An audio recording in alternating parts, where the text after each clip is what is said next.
la salud, la seguridad alimentaria y la conservación de los recursos naturales. Tercero, el cambio climático afecta a la función y la utilización de las infraestructuras hídricas actuales. Y cuarto, existen lagunas de información respecto a la relación entre el cambio climático y el agua que requieren subsanarse para alcanzar conocimientos que mejoren la toma de decisiones al respecto. En el caso del ITESO, ustedes lo saben bien, estos datos y la evidencia de graves problemas derivados de una mala gestión del agua nos condujeron en 2004 a conformar un grupo de académicos expertos en este campo que recientemente se transformó en el Seminario Permanente de Estudios del Agua del ITESO y ahora coordina la doctora Susana Herrera Lima, a quien agradezco su disposición y compromiso institucional para asumir este encargo. Desde el comienzo, este grupo se comprometió con el estudio, las actuaciones y las expresiones públicas en los ámbitos científico, ético y político para generar y, en su caso, implementar políticas públicas, dinámicas empresariales y propuestas para la resolución de conflictos sociales en torno a problemas del agua en Jalisco y en el occidente de México.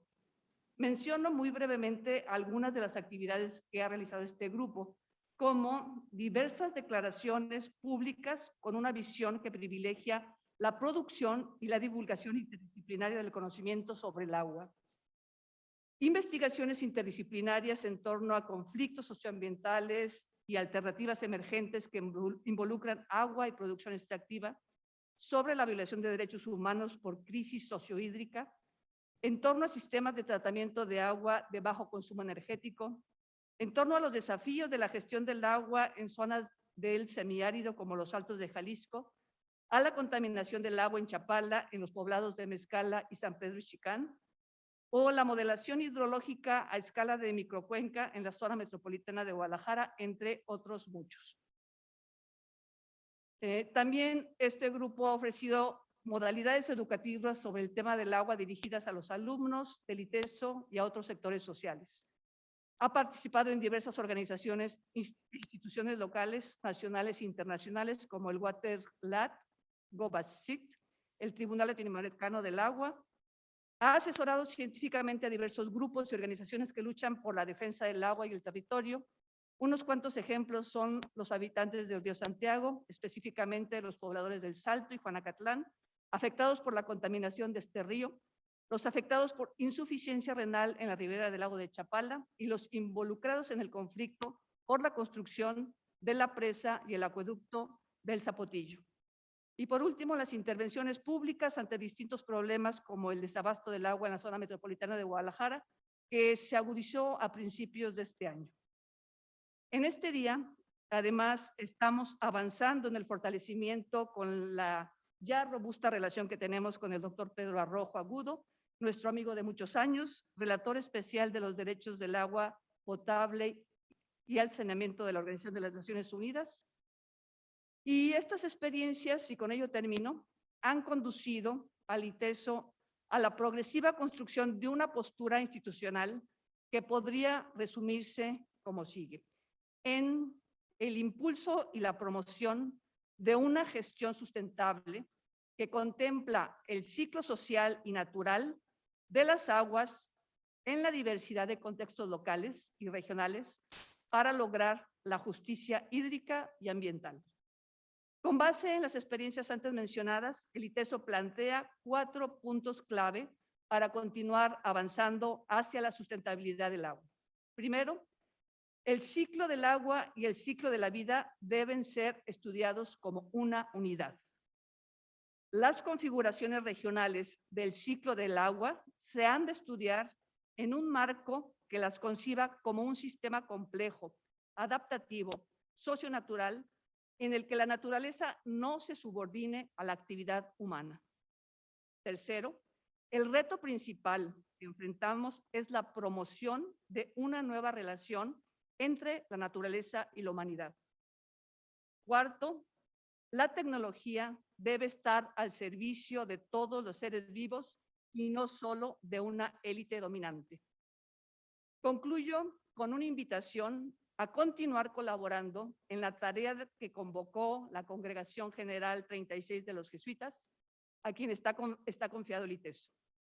La orientación del desarrollo debe ser cambiada para que éste sea sostenible. Estamos llamados a prestar ayuda en la sanación del mundo, de este mundo herido, promoviendo una nueva forma de producción y de consumo que coloque la creación al centro. Muchas gracias.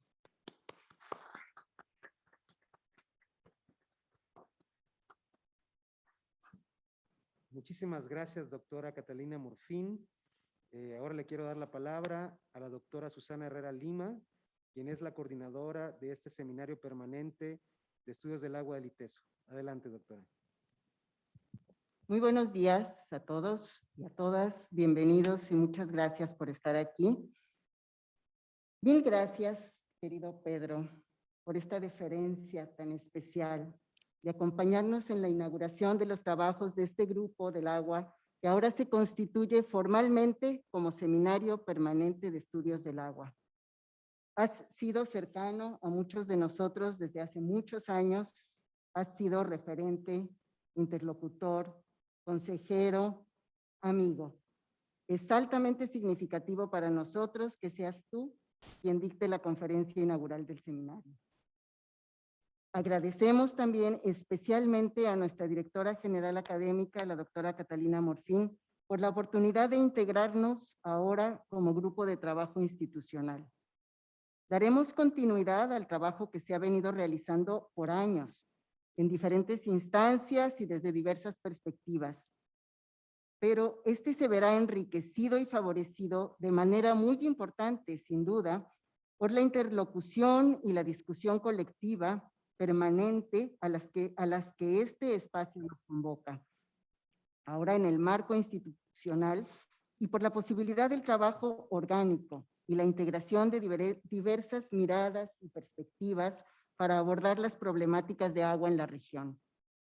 Mil gracias, Catalina, por confiarme la coordinación del seminario.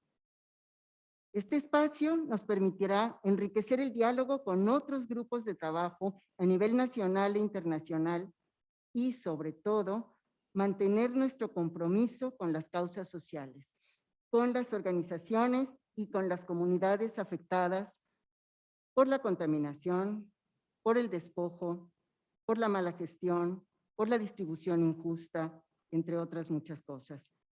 Nuestro propósito fundamental es contribuir a la comprensión y difusión de los problemas relacionados con agua en la región y contribuir a la búsqueda común de soluciones, orientado siempre por la justicia hídrica y la lucha por los derechos humanos. Agradecemos de manera muy especial la presencia de representantes de organizaciones de la sociedad civil aquí, con quien hemos trabajado en diversos proyectos a lo largo de estos años, con quienes hemos construido conocimiento de manera colectiva. Estamos aquí, los integrantes del seminario, académicos de diferentes instancias del ITESO, ahí están las instancias a las cuales pertenecemos, buscando integrar las perspectivas técnica, científica, social y cultural. Algunos son fundadores del grupo, otros de más reciente integración. Celebramos el crecimiento de este grupo y esperamos, honestamente, poder contribuir a lo que Pedro nos invita, a hacer las paces con nuestros ríos, con nuestros lagos, con nuestros acuíferos. Sabemos que de eso depende no solo la sobrevivencia, sino la vida en su significado más pleno. Mil gracias otra vez, Pedro. Adelante. Gracias, gracias. Muy bien, ahora tengo el gusto de presentar brevemente a nuestro invitado especial, el doctor Pedro Rojo Agudo. En realidad es una muy pequeña semblanza de tu amplísima trayectoria a nivel mundial. El doctor Pedro Rojo Agudo es doctor en Ciencias Físicas y profesor emérito de Análisis Económico de la Universidad de Zaragoza. Su investigación centrada en la economía y gestión del agua se ha publicado en 70 libros y más de 100 artículos científicos. Miembro durante 12 años del Comité Científico del Programa MAP de UNESCO. Fue presidente de la Fundación Nueva Cultura del Agua, de los 2 primeros congresos ibéricos sobre planificación y gestión de aguas, del Encuentro Latinoamericano por una Nueva Cultura de Agua, promovió la Declaración Europea por la Nueva Cultura del Agua, firmada por 100 científicos de la Unión Europea, y dirigió el Foro Ético del Agua en la Expo sobre Agua y Sostenibilidad en Zaragoza en el 2008. En el año 2003 recibió en San Francisco, los Estados Unidos, el Premio Goldman de Medio Ambiente, que es el premio considerado como un premio Nobel ambiental. En 2004, el Memorial de San Juan 23 por la Paz es otro de sus premios. Lo recibió en Barcelona, España. En el 2006, recibió la medalla al mérito universitario de la Universidad Veracruzana en México, y así como el nombramiento de profesor honorario de la Universidad Nacional de Ingeniería del Perú en 2011. Fue diputado por Zaragoza en el Congreso, en las legislaturas 11ª y 12ª de esta asamblea. Y desde el 1 de noviembre del 2020 es relator especial de las Naciones Unidas para los Derechos Humanos al agua potable y al saneamiento. Entonces quiero pedirles por favor que recibamos a Pedro con un aplauso y la gratitud de estar aquí con nosotros. Quiero decirles finalmente, antes de concederle la palabra, que después de su exposición y una serie de preguntas y respuestas, nuestros invitados especiales de movimientos sociales y grupos de afectados ambientales van a tener un tiempo a solas, digamos privado, en este mismo lugar, con el doctor Pedro Arrojo para que puedan platicar con él, ¿verdad?, sus luchas. Pero por lo pronto, pues, muchas gracias, doctora Catalina, muchas gracias, doctora Susana. Ellas van a pasar abajo para dejar a Pedro en nuestro foro y le damos la palabra. Adelante, Pedro, querido.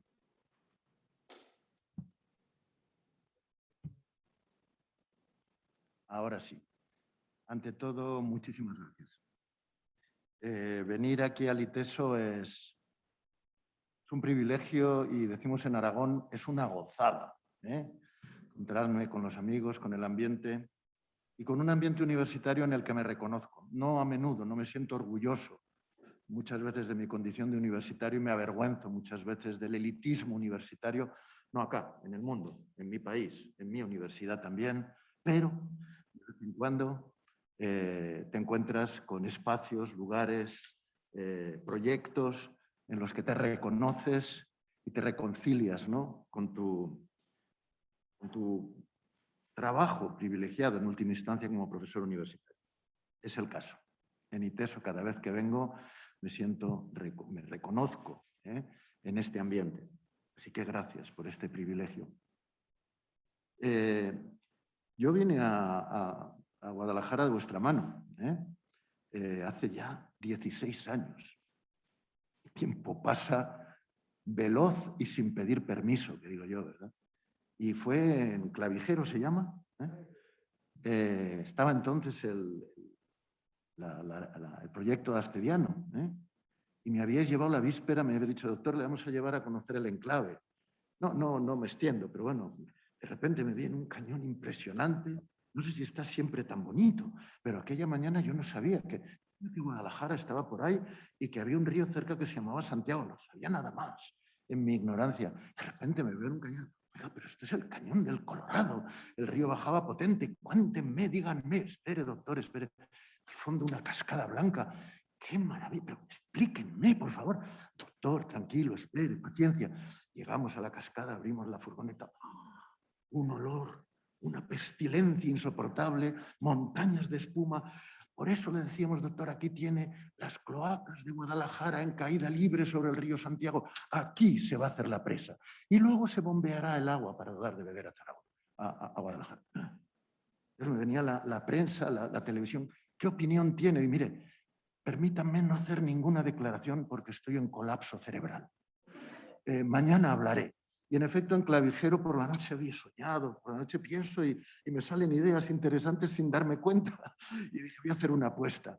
Y es la apuesta famosa que hice en Casa Clavijero. Empecé diciendo, miren, estuve ayer aquí, tal. Voy a hacerles una apuesta.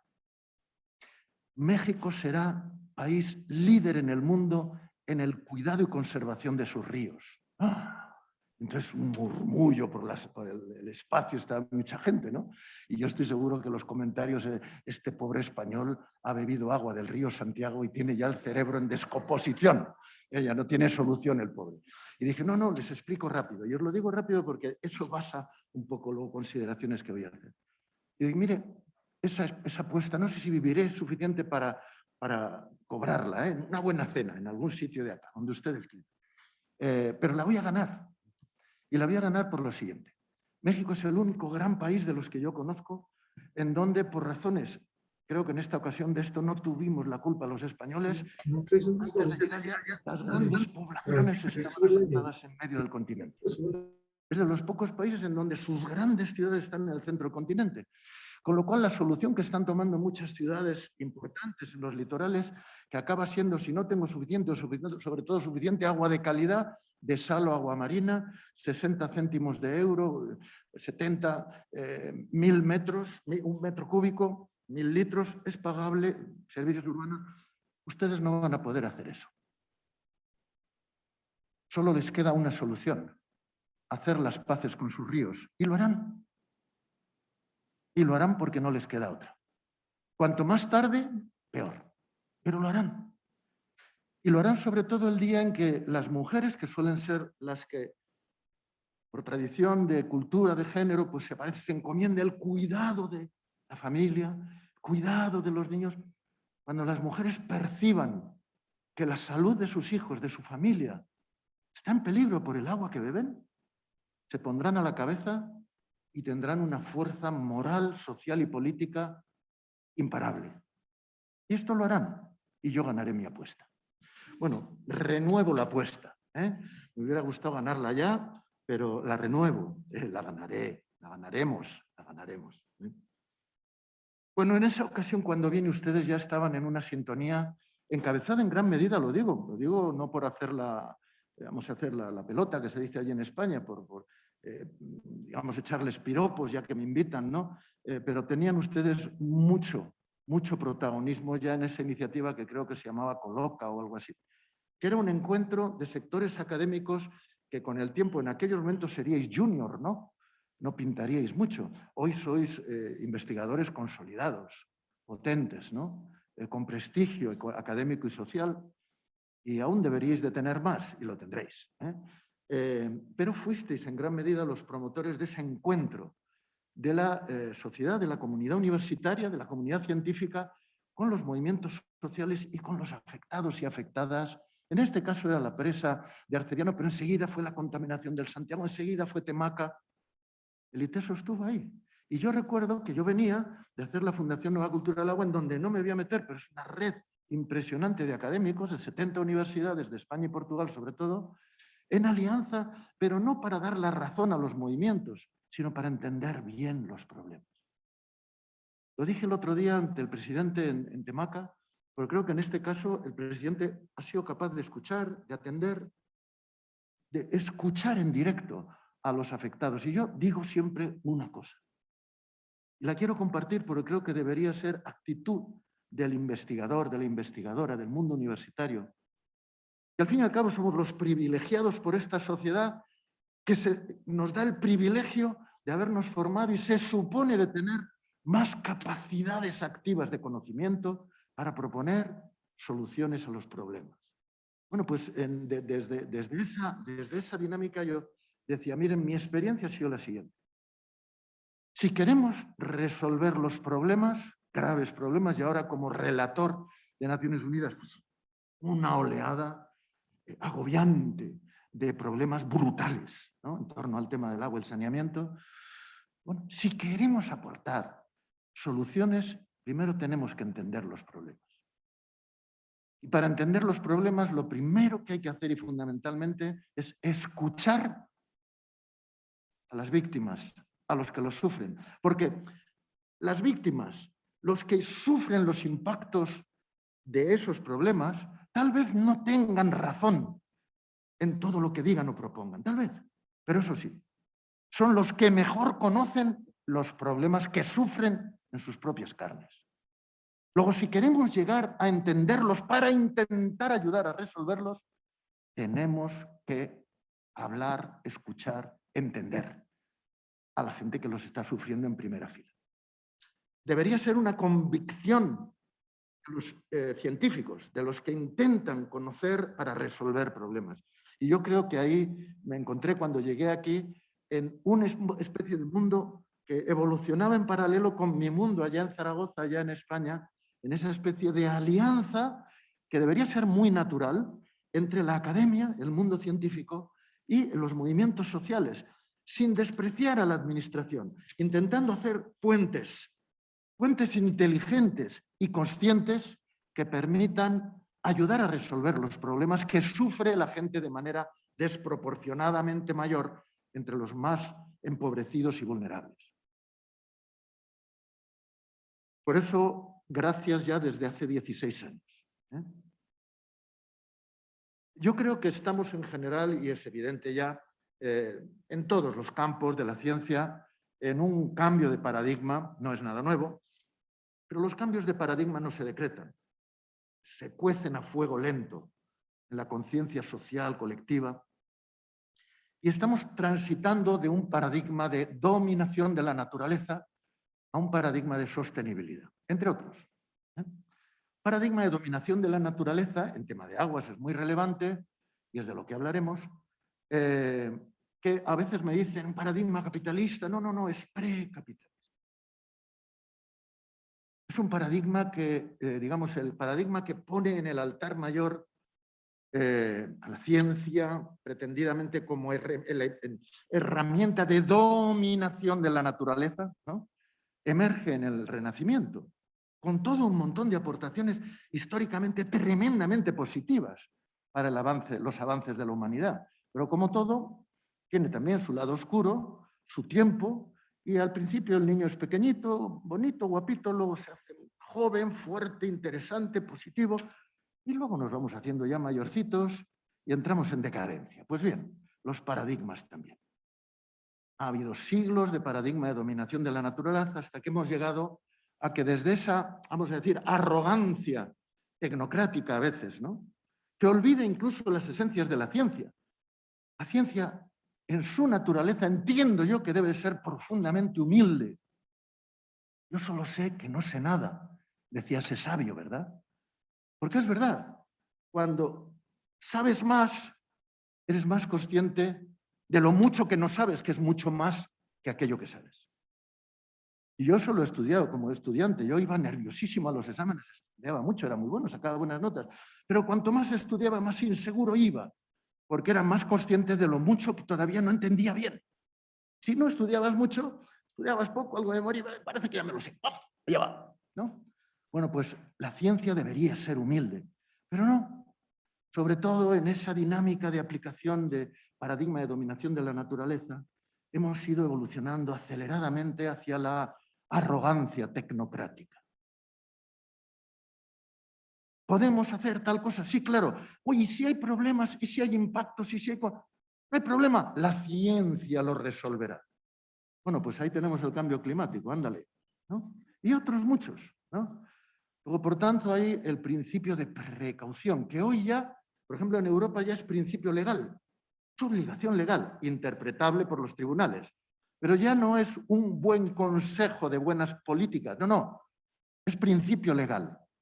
Cambio climático y con más cosas hemos entendido o empezamos a entender que hay que ser humildes y más desde la ciencia. Bueno, pues yo creo que estamos en esa transición del paradigma de dominación de la naturaleza a un paradigma de sostenibilidad. Y eso fue intuitivamente cuando empezamos a hablar, y no digo que se acuñe ese término, puede haber otros, pero cuando empezamos a acuñar, Javier Martínez Gil, catedrático de hidrogeología de Zaragoza y queridísimo amigo, empezó a acuñar ese término de nueva cultura del agua.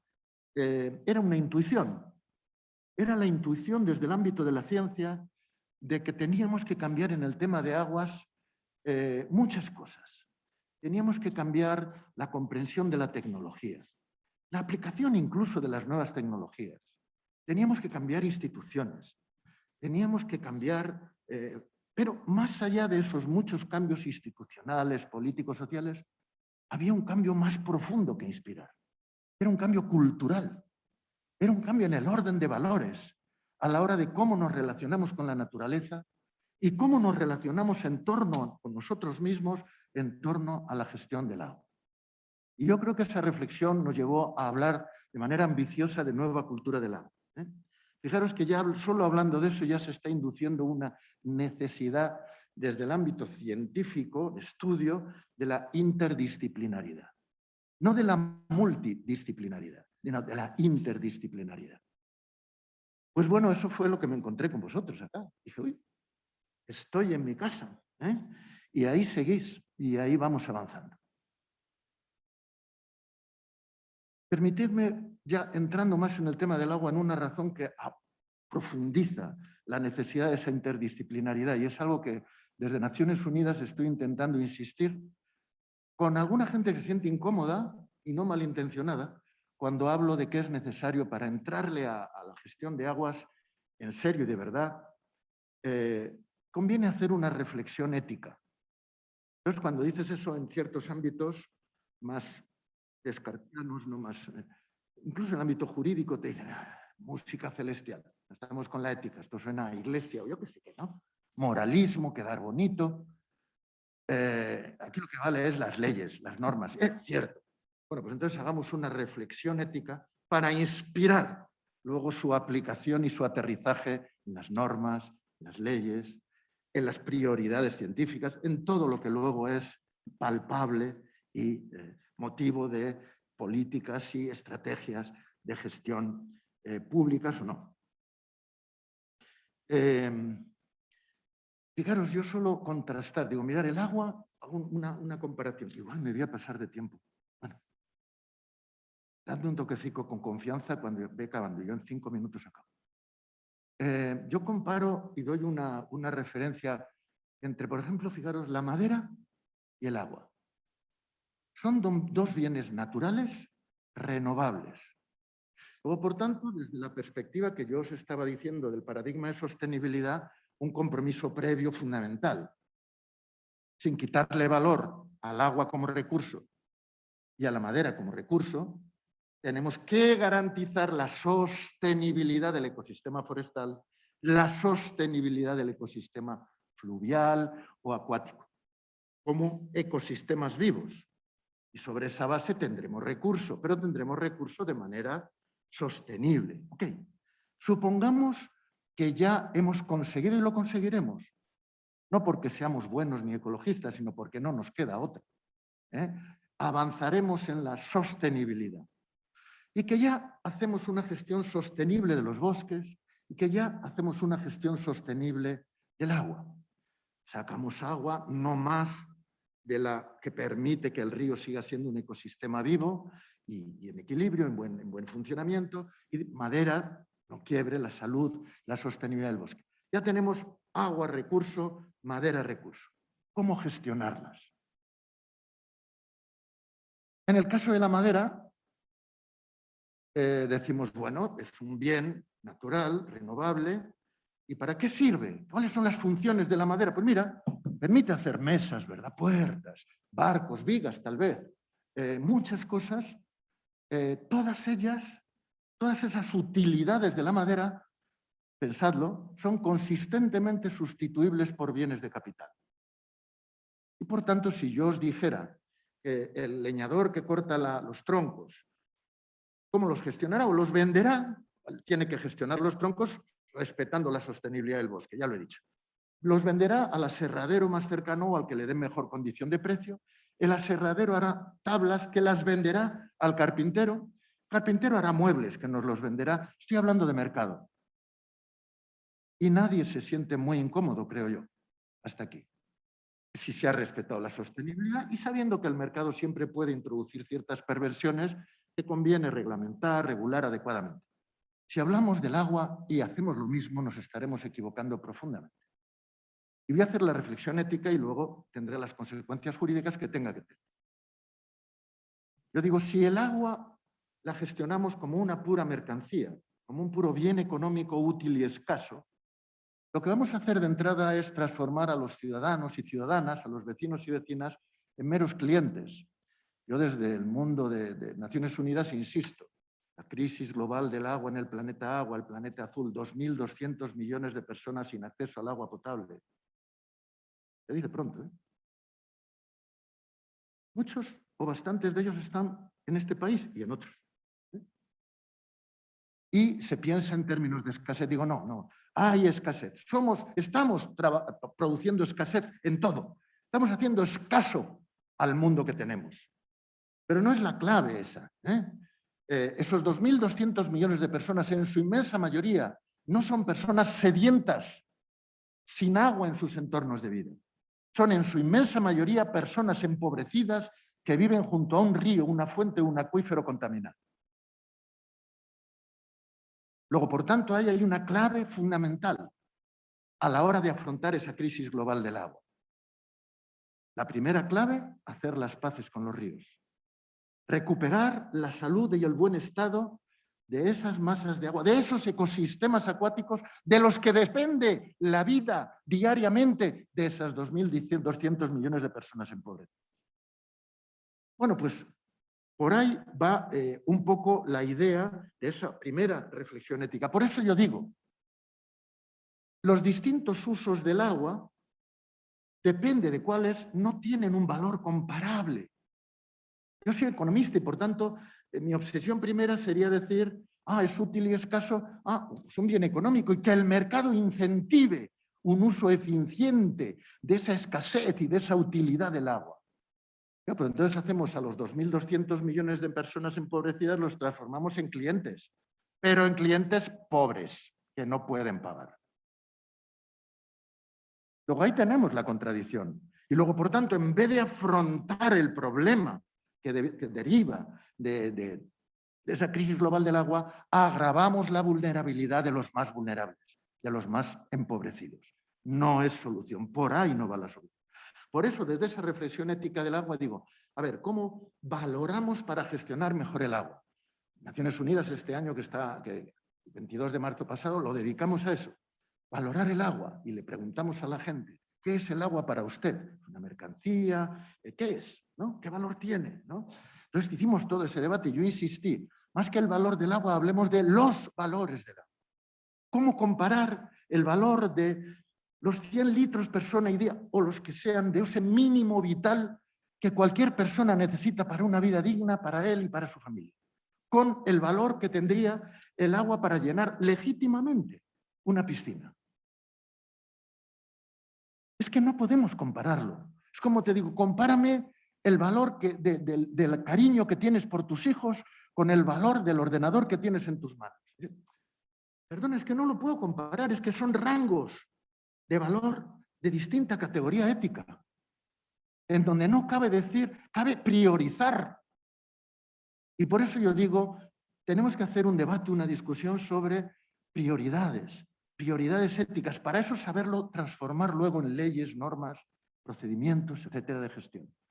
Yo digo, por eso distingo los usos vinculados a lo que yo llamo el agua para la vida, máxima prioridad. El agua para usos de interés general de la sociedad o de la comunidad, segundo nivel de prioridad. Agua para el desarrollo y el crecimiento económico, legítimo, ok, tercer nivel de prioridad. E incluso hablo a veces de manera provocativa del agua delito, del agua en usos económicos que compromete o dinamita la salubridad del agua, toxifica y pone en riesgo la vida de las personas o la sostenibilidad de los ecosistemas. Por tanto, usos que, siendo ilegítimos, deben ser ilegales y deben ser evitados a toda costa. Minería tóxica, fracking, sería discutible. Desde esa visión podréis entender todavía, bueno, voy a clarificar el agua para la vida, que me parece importante. Yo digo, ahí que habría una discusión en los límites exactos. Por ejemplo, el agua necesaria mínimo vital para esa vida digna que todos tenemos derecho, como derecho humano al agua y al saneamiento. Discutiríamos la cantidad, discútase. En Colombia dijeron 50 litros persona y día. Bueno, en otros sitios, Sudáfrica dijo algo parecido.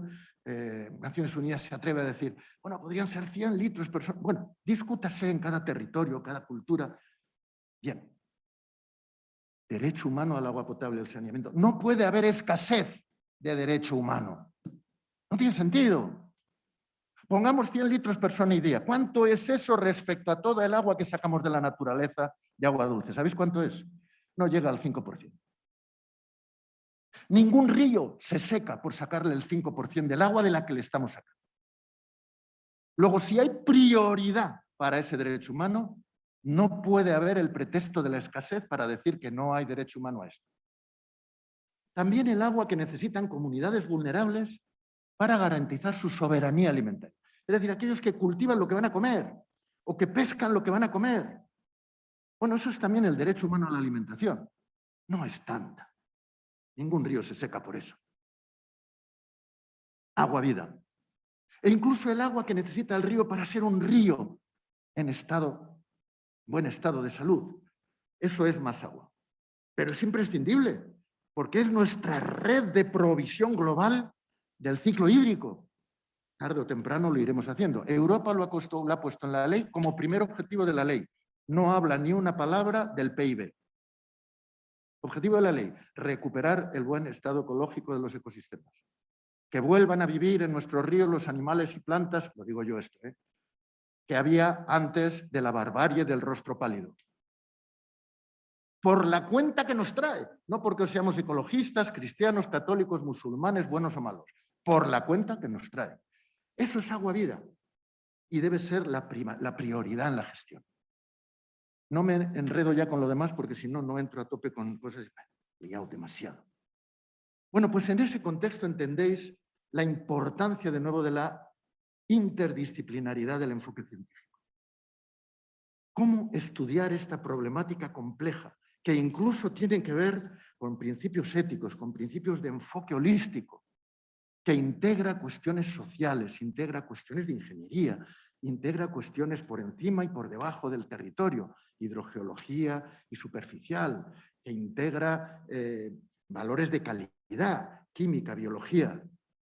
Y tenemos que gestionar todo eso. No podemos decir, no, esto me olvido, ya voy a mirar solo este trocito. Porque entonces no vamos a entender el objetivo de nuestro estudio, el objeto que vamos a estudiar. Luego ya con eso suficiente, yo creo que está más que sobradamente. Estamos en una situación de cambio climático. Yo digo en mi informe de Naciones Unidas, que os invito a leer si queréis, el primero es sobre la crisis global del agua en el planeta agua, para inspirar un poco mi proyecto de trabajo en Naciones Unidas durante estos 3 años, que luego en principio se prorrogan y otros 3, ¿no? Y entonces hablo de este diagnóstico, de lo que he hablado hasta ahora, y el otro, que es el que llevé a la Asamblea General de Naciones Unidas, sobre los problemas, impactos, riesgos derivados de la progresiva mercantilización y financiarización del agua. No entro al tema, lo tenéis en la red, si no os paso los links. Hay unas versión friendly version, ¿no? Unas amigables, con dibujitos, lo esencial de lo esencial, se lee rápido. Y si leído eso os parece interesante, pues leéis el informe completo, que no es muy largo, nos obligan a hacerlo limitadamente largo. Digo, 2 raíces fundamentales de la crisis global del agua. La falla de inequidad y pobreza que hemos generado desde sistemas económicos, sociales y políticos discriminatorios, profundamente injustos, profundamente inmorales. Y la falla de insostenibilidad de nuestros ecosistemas. Con lo cual hemos llevado el agua de ser el alma azul de la vida, al menos de la vida que conocemos, a transformarla en el vector de enfermedad y muerte más terrible que jamás ha conocido la humanidad, ya en el siglo XXI. ¡Qué vergüenza! Pues más allá de esas 2 raíces, yo digo, hay 3 aceleradores. La visión del agua como pura mercancía, mercantilización, que transforma a los ciudadanos en clientes, ya lo he dicho, y que lejos de resolver o afrontar el problema lo agrava. La COVID, no hace falta que os explique mucho, y el cambio climático. Reflexiones sobre cambio climático y ya me he ido de tiempo. Mirad, en el cambio climático hay un consenso generalizado, salvo algunas mentes retorcidas, malintencionadas, me imagino, o muy ignorantes que siguen en el negacionismo, de que bueno, pues el vector principal de generación del cambio climático está en torno al carbono, está en torno a la emisión de gases de efecto invernadero y por lo tanto nadie duda, está la COP, está París, nadie duda que las vamos a decir, las estrategias y las políticas de mitigación deben de estar presididas por la transición energética. ¿Sí? Nadie lo duda. Como ahí emergen enseguida posibilidades de negocio, amigo, ahí hay fuerza, ahí hay fuerza. Está bien, está bien. Ojalá sea negocio para bien. Ojalá no sea solo negocio, sea también democracia, más cosas. Bueno, no entro. Eso es, no hay duda. Pero lo que no oigo tanto, y hace poco lo decía con el delegado mexicano, que compartí mesa, y varios delegados más que están me dieron la ocasión de hacer una cena como relator de Naciones Unidas allá en Ginebra, para dar un poco seguimiento a lo que estaban haciendo, lo que se estaba empezando a cocer, que me tuve que venir para acá. Y yo les decía, no escucho tanto, y no estoy ahí, luego a lo mejor es ignorancia, luego lo digo con cierta prudencia, cierta reserva, no escucho tanto el siguiente discurso.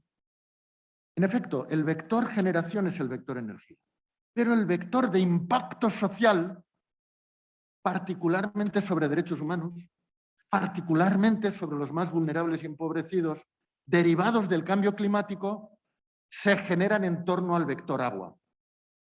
Fuertes sequías, crecidas, inundaciones, movimientos de tierra, problemas de todo tipo, crecimiento del nivel de los mares. Y en la medida en que eso es así, las políticas y estrategias de adaptación al cambio climático que lleven a minimizar la vulnerabilidad de los más vulnerables sobre todo y de los derechos humanos, por tanto, esas políticas de adaptación deberían estar presididas por la transición hidrológica. Transición energética y transición hidrológica a la nueva cultura del agua. Bueno, definir eso es uno de mis retos, porque no es evidente. De hecho, el razonamiento general creo que admitiría un debate, pero yo creo que se puede aceptar. Pero cuando me dicen, bueno, como me decían en la mesa, señor Rojo, ¿y eso qué es? Digo, hombre, yo les puedo dar 2 o 3 brochazos, pero es un concepto a definir, a desarrollar, a practicar, a dialogar, a construir democráticamente, porque esto no es un tecnicismo, pero tiene mucho de reflexión científica, interdisciplinaria, porque estamos afrontando nada menos que riesgos sin precedentes a la humanidad. Y va en serio. Son riesgos mucho mayores que los que estamos sufriendo con la COVID. Lo que pasa es como viene a empujones, entre empujón y empujón nos olvidamos. La COVID es brutal porque es yo, mañana, el otro, cayó un amigo, cayó un hermano, cayó mi padre, cayó mi madre. Inevitable, no. Nos abruma en conciencia de vulnerabilidad. Eso da una ventaja, nos da ocasión a reflexionar desde nuestra vulnerabilidad, pero no me da tiempo a entrar ahí. Transición hidrológica, ¿qué significa? Adaptación al cambio climático en materia de gestión de aguas. Pues mira, fundamentalmente ahí sí que puedo entrarle, pero continuamente estar pensando qué podríamos aportar de eso a esto desde una visión interdisciplinaria a la que estamos llamados como universitarios para ayudar a la sociedad a construir esas políticas públicas, ¿no? Pensadlo en esa clave mientras yo os explico. Pero obviamente a 2 grandes frentes. Resiliencia social, resiliencia ambiental. Resiliencia social, pues podemos imaginar. Minimizar la vulnerabilidad de las poblaciones en general, pero sobre todo los más vulnerables. Todos sabemos, hay un terremoto en Japón y algún rasguño, alguno que ingresa en urgencias porque echó a correr y se torció el pie. Terremoto en la India, pues lo que haga falta, de muertos, de heridos, de casas abajo, etcétera, etcétera. Sí. Luego, la sociedad japonesa es resiliente frente al mismo fenómeno, tiene menos riesgos porque se ha protegido. Bueno, pues en el agua, las sequías, los riesgos de crecida, lo mismo. Fijaros un pequeño detalle que digo, por ejemplo, en crecidas. El Katrina, desembocadura en Nueva Orleans, el Mississippi. Ya se sabía, había riesgos de gestión de la cuenca. Se había estrechado los cauces, se había dragado, se había rectificado cauces para que los barcos no tuvieran que dar tantas vueltas tonteando, ¿verdad?, por el río, directitos a donde haga falta. Se había dragado el fondo, recto, estrecho, profundo. Luego la siguiente crecida, 5 veces más de energía cinética. Eso ya se sabía, tenía incluso calculado. Pero bueno, ¿qué vamos a hacer? Estamos en otras cosas. Viene además el mar, viene el huracán, se levanta el nivel del mar. Bueno, catástrofe. Pero, ¿cuál fue la vulnerabilidad? Se dio orden, cuidado que viene gorda, váyanse. Hombre, el que tenía un buen carro y tenía capacidad, rápidamente el carro fuera. ¿Quién quedó? Los negros y pobres, supongo que habría algún latino también. Y cuando miras el balance de víctimas, carajo, varios miles de muertos, todos negros y pobres, como si los blancos y ricos flotáramos mejor. ¿Qué fue? Vulnerabilidad. ¿Cómo hacemos frente a esos riesgos? Proteger a todo el mundo, pero sobre todo a los que tienen más riesgo. Derechos humanos, por lo menos eso. Reconocer de manera efectiva los derechos humanos en perspectivas de riesgo. No sigo, por ahí va. Pero luego, obviamente, planificación hidrológica, rigurosa, seria, en donde la prudencia, el principio de precaución, no es un buen consejo para hacer buenas políticas, es una obligación legal que debe estar en la ley y que debe interpretarse de manera rigurosa y adecuada por los tribunales, por las normas que se deriven de esa ley. Principio de precaución. En la planificación hidrológica, en la planificación urbanística. No vale decir, como es pobre, pues vive en un lugar muy arriesgado. ¿Qué le vamos a hacer? Ahí al ladito del río, en la escombrera, yo qué sé. Planificación territorial. ¿Dónde nos ponemos a producir? ¿Dónde construimos o no construimos? Etcétera, etcétera, etcétera. ¿No? Bueno, pues por ahí va la resiliencia social y la resiliencia ambiental. Pues mirad, tenemos el ciclo hídrico. Y en el ciclo hídrico hay piezas, todas son importantes, pero hay piezas particularmente resilientes, particularmente inerciales. Para mí las fundamentales son riberas fluviales, diré rápido un par de cosas, y una evidencia, humedales y otra evidencia más gorda, acuíferos. ¿Sabéis lo que se está haciendo a raíz del Katrina? En la filosofía de la ingeniería civil. Son los ingenieros civiles los que han entendido, cuidado que no lo estábamos haciendo muy bien, que antes era murallas a los lados del gran río, rectificación, dragado, y para los barcos, para tal, y de no, que eso nos hace más vulnerables. No, venga, fuera murallas, expansión del río.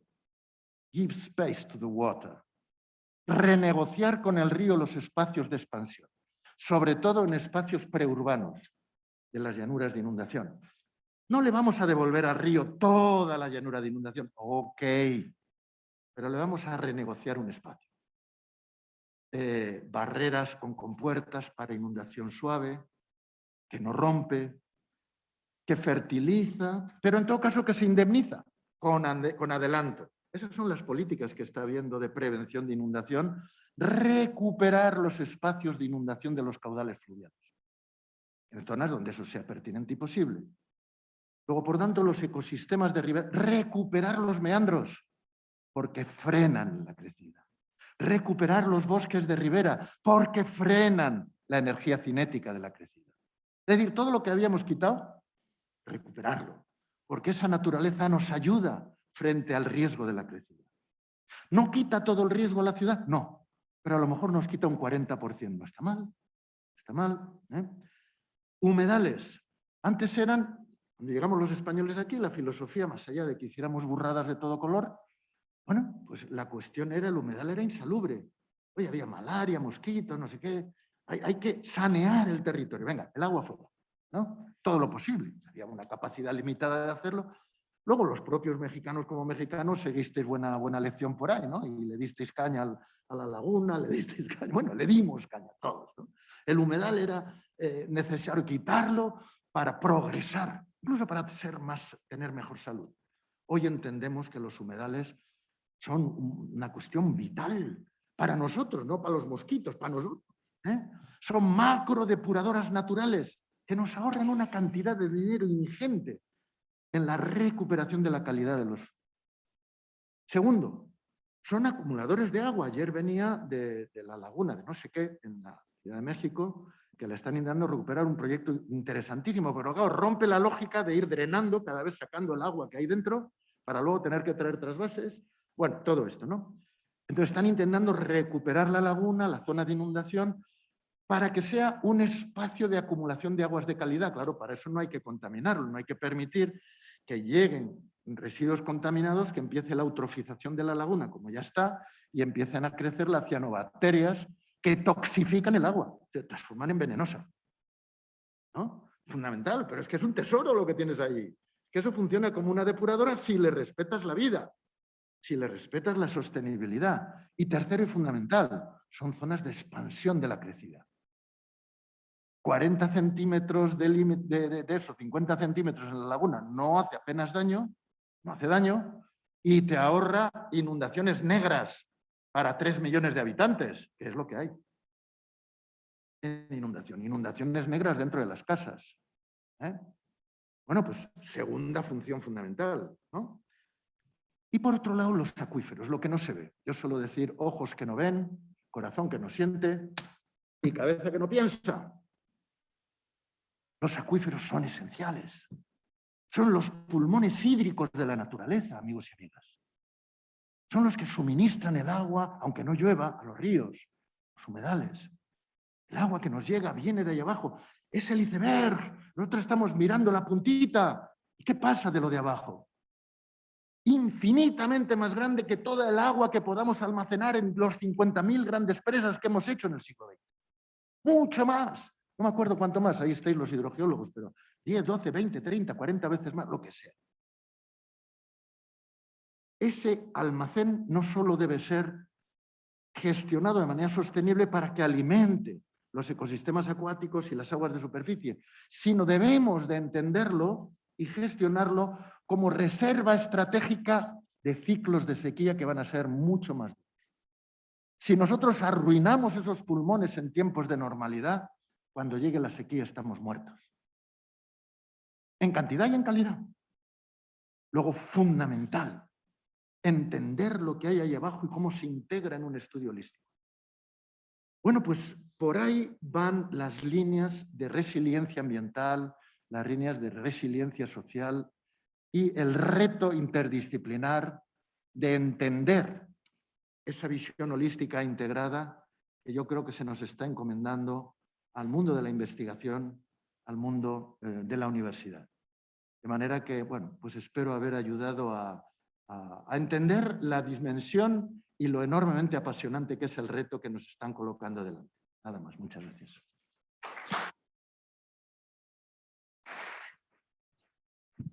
Muchas gracias, Pedro, por tu interesantísima exposición y además que recoge toda la experiencia que has tenido, no solo ahora como relator, sino como investigador mundial.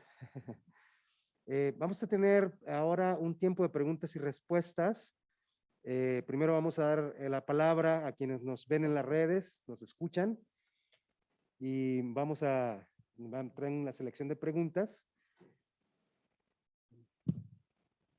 Muchas gracias. Hay una pregunta de Gregorio Leal Martínez.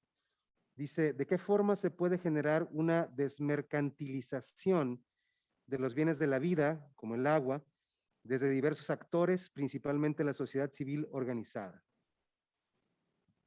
Y tenemos una segunda pregunta de Zaira Aguilar que dice, señor Pedro, mencionó los valores éticos del agua. Como futuros egresados universitarios, tendríamos que cambiar la ética de México.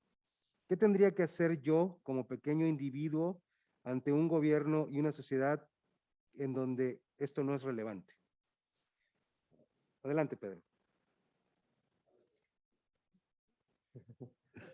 Esto está tirado. No, bueno, en el tema de desmercantilización, si leéis el segundo informe que presenté ante la Asamblea General de Naciones Unidas, veréis que distingo 3 términos. Estando muy imbricados, muy correlacionados, son diferentes. Privatización en materia de gestión de agua, mercantilización del agua como recurso y financiarización del agua.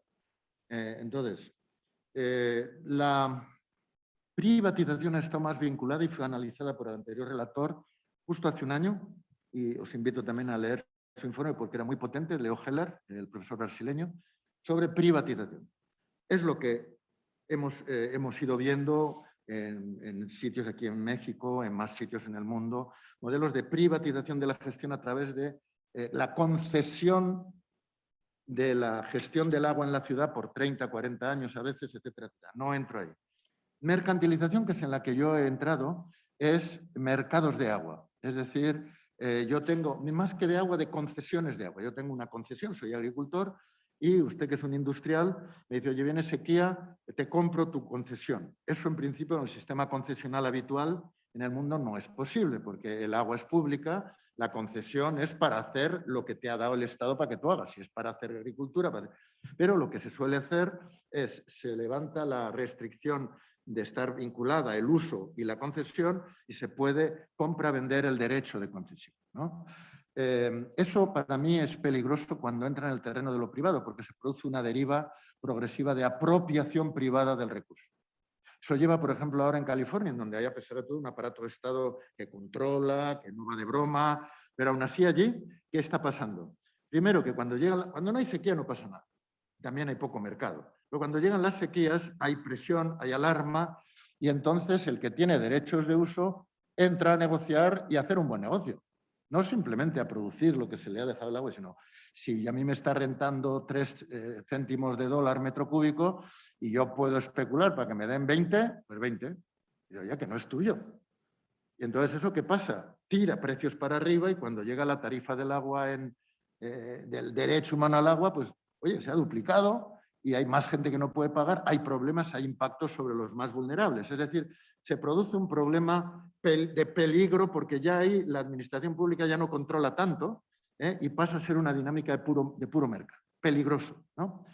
Desde mi punto de vista hay algunas fórmulas como bancos de agua en California o centros de intercambio en España que pueden ser aceptables si es el Estado el que en lugar de entrar en compra y venta libre en el mercado, una dinámica de puro mercado, establece un previo de compensación económica teniendo en cuenta que si este señor haciendo maíz está sacándole 6 céntimos de euro metro cúbico, pues le voy a ofrecer 8 al que quiera. Y entonces obtengo con cierta facilidad recursos antes de llegar la sequía y tengo como un almacén de derechos que puedo reasignar a la gente que está quedando en emergencia. Eso me parece más razonable, pero no es un libre mercado, es una gestión que usa de una herramienta económica sin perder el control público del interés general, etcétera, etcétera. Lo último que ha pasado, bueno, entonces yo lo que propongo a esto, en mi propuesta a los gobiernos, mi recomendación es, donde no tengan mercados de agua, no entren. Abran dinámicas de gestión democrática o de gobernanza democrática del agua. Y doy ejemplos, doy alguna serie de cosas. Hay que construir ese concepto más también, hay que construirlo. Y hay herramientas económicas que son muy útiles. Por ejemplo, tarifas por precios crecientes, que no es el mercado, es el antimercado. Al mejor cliente le cobras más caro los tramos de lujo. ¿Ya? Pues el mercado hace lo contrario. Las naranjas, cuando me llevo más, me las ponen más baratas. Ah, se las rebajo porque usted es buen cliente. No, no, al contrario. Por una serie de... Bueno, etcétera, etcétera. Lo último, y entro... Entonces yo creo, donde no entren. Y abran esa dinámica de gestión participativa democrática del agua. Donde ya hay, prudentemente digo, invito a los gobiernos a que abran un debate democrático y transparente sobre cómo han funcionado esos mercados. ¿En qué aspectos han sido positivos? ¿En qué aspectos se han pervertido? ¿Y por qué el gobierno, el Estado de California ahora, para atender la sostenibilidad de los ríos, tiene que ir al mercado a comprar agua pública? Con lo cual, como hay poco presupuesto público, compra menos y los ríos se empeoran. Cosa que está en contra del interés general. ¿Qué cosas han funcionado? ¿Cuáles no? Y revisen si esa es la buena lógica o si hay que regular mejor esos mercados. Algo así digo. Financiarización, y con eso acabo rápido. Es que lo que pasa últimamente es que el agua entra a cotizar en mercados de futuros de Wall Street. Eso significa que el agua ya no entra entre oferta y demanda. Entra en un espacio como los alimentos, como pasó con los alimentos, en donde son los grandes bancos, los grandes inversores institucionales quienes acaparan derechos de agua de futuro y una vez acaparados especulan en bolsa. Es decir, te dicen, oye, que esto va a valer más, que van a crecer las acciones de Pepito. Y entonces tú, que no tienes ni idea, dices, oye, me lo dice Goldman Sachs, compro acciones de Pepito, pero no porque Pepito vaya a funcionar mejor, sino porque van a subir sus acciones. Bueno, pues eso es lo mismo, se hizo con los alimentos en el 2008, en plena crisis, digo como referencia que pongo en mi informe, decir, oye, el derecho humano a la alimentación lo hicimos con alimentos ¿y qué pasó? Pues con el agua pueden pasar cosas parecidas. Lo que pasó fue, y os lo digo y acabo, cierro, en 2008 revienta la burbuja inmobiliaria creada por los propios bancos e inversores institucionales. En vez de castigarlos o que asuman los riesgos de lo que han creado, les compensamos sacándoles de la crisis y entrando en austeridad con los fondos públicos que necesitábamos para otras cosas. Ok, bueno, pues el mismo año los bancos han identificado los mercados de futuros de alimentos como un buen espacio de inversión. Y en 2 o 3 meses se invierten del orden de 350.000 millones de dólares en mercados de futuros de trigo, maíz, básicos. Y generan la especulación de que esto va para arriba. En pocos meses se duplica el precio del trigo. En pocos meses se triplica el precio del arroz. El 180% en el precio de tal. Y el propio Banco Mundial, que no es sospechoso de inflar esas cifras, estima que en pocos meses el número de hambrientos y de extrema pobreza en el mundo aumenta en 150 millones de personas. No puede ser. No podemos especular con cuestiones básicas de las que depende la vida de la gente. El agua es una de ellas. No dejemos, y entonces mi recomendación ahí a Naciones Unidas y a los estados, a los gobiernos es más radical. No permitan que este sea el camino. Lo digo radical. En lo otro, hagan el debate, debatan, piensen, reflexionen, regulen mejor. En este radical, antes de que entre, paremos en seco eso. O por ahí va. Muchas gracias, Pedro. La otra pregunta que tenía que ver con qué puede hacer un ciudadano, lo que preguntaba Zaira, como pequeño individuo, ¿cómo podemos cambiar esto de la ética? Así.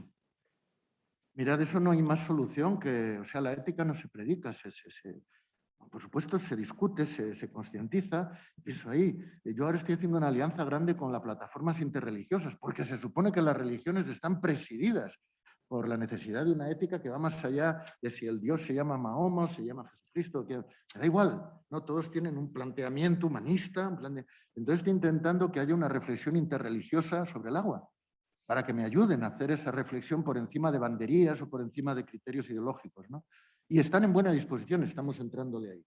Bueno, pues desde esos tipos de ámbitos, esta es una universidad que está promovida por los jesuitas, tiene ustedes un campo enorme para desde la juventud impregnar. La ciencia no puede ser amoral, no puede ser. Tiene que tener un contenido ético, humanista, de servicio a la sociedad. Haya cielo o no haya cielo, me da igual, da igual. En eso estamos con el Papa Francisco. Yo no soy creyente, pero da igual. Yo soy franciscano del Papa Francisco y de mucha gente como vosotros, que sois religiosos muchos, y que me siento hermano vuestro en la lucha ética y a lo que eso deriva. La ciencia tiene que tener eso, sin dogmatismos, pero sí con humanismo.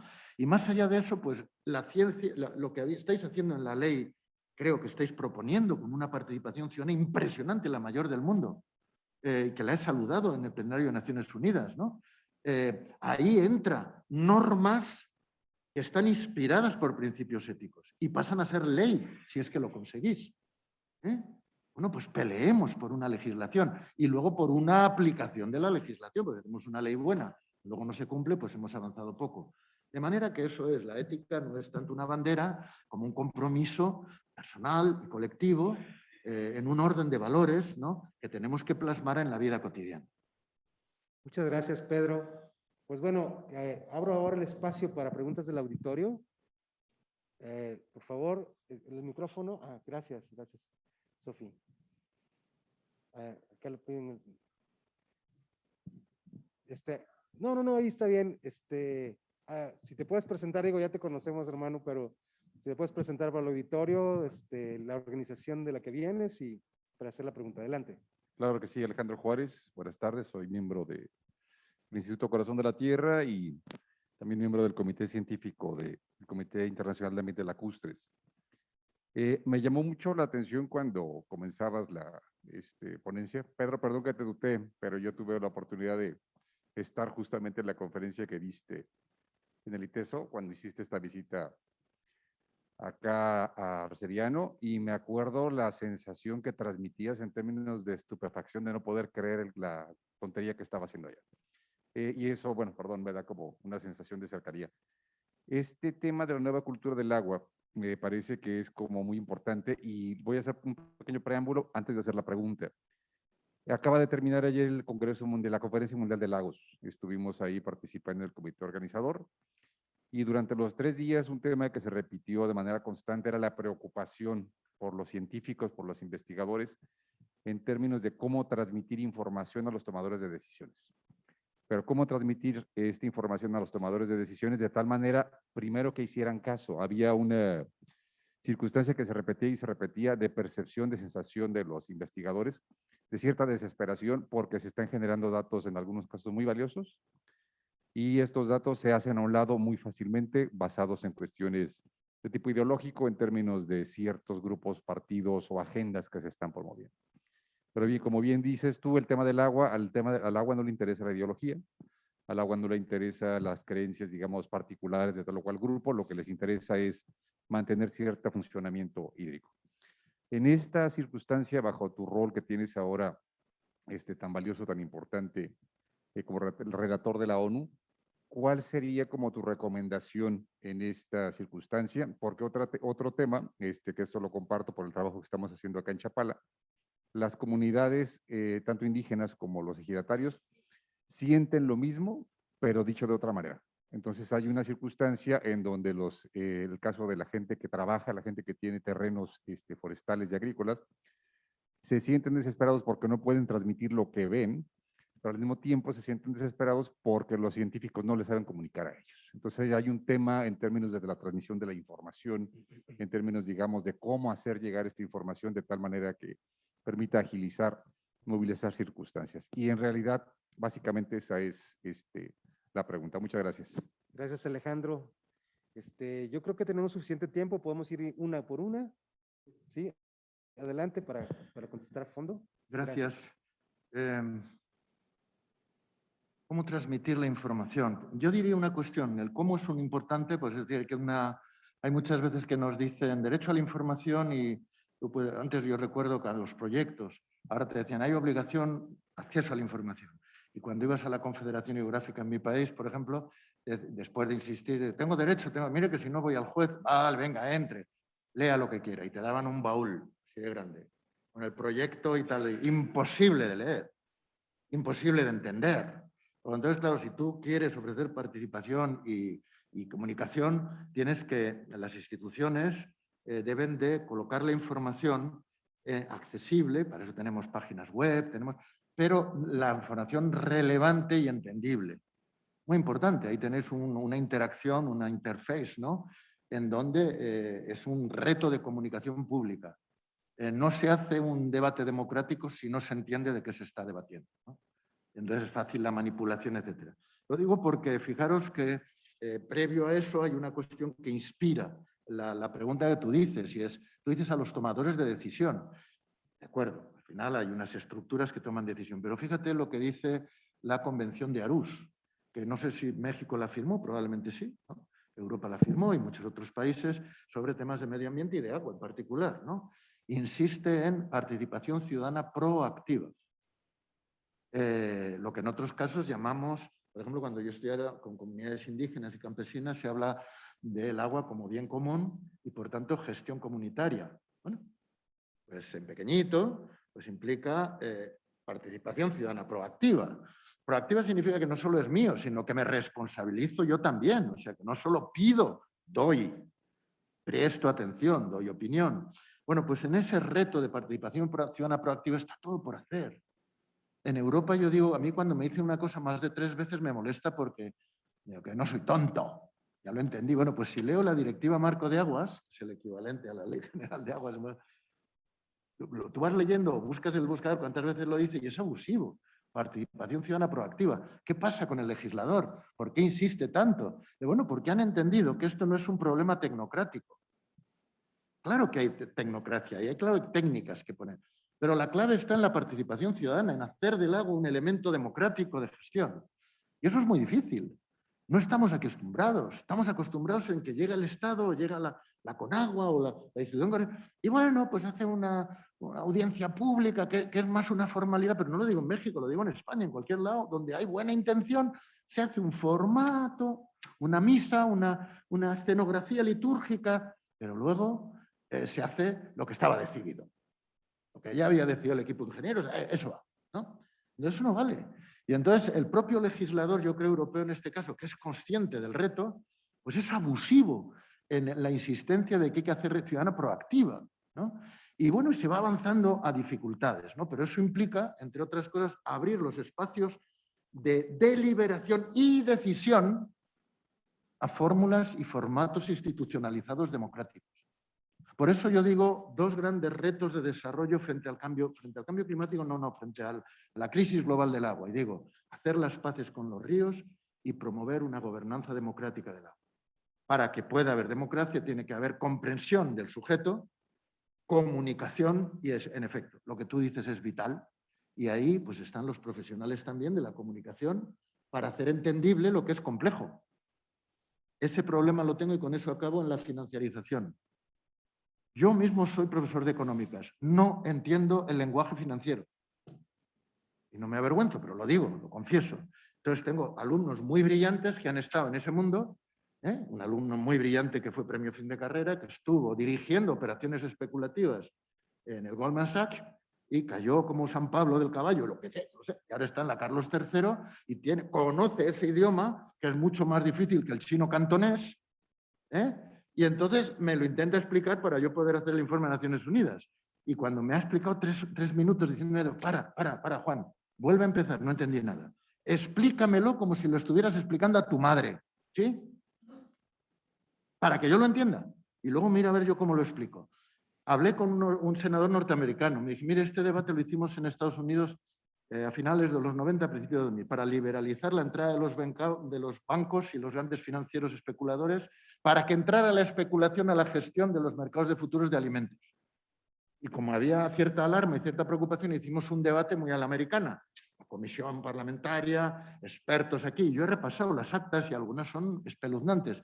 Pero este señor me decía, mire, le digo la verdad, fue un gran debate. Sigo leyendo y sigo viendo. Tomamos las decisiones de liberalizar y desregular los mercados de futuros financieros sin haber entendido la materia.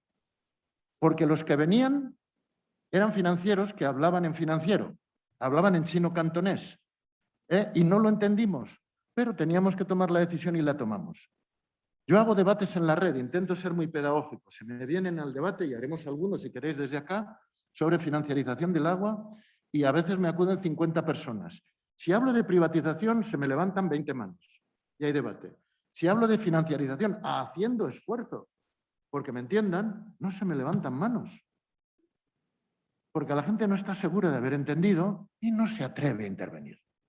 Luego es fundamental, no sé cómo lo tenemos que hacer, pero es un reto de la comunidad científica comunicarse con la sociedad para favorecer un debate democrático, posibilitar siquiera un debate democrático.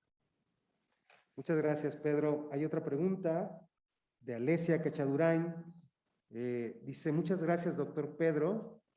Recordando la primera vez que lo escuché en el ITESO, ¿qué opinión le merece el que las universidades se fortalezcan, actualicen en ciertas disciplinas científicas como la hidrogeología?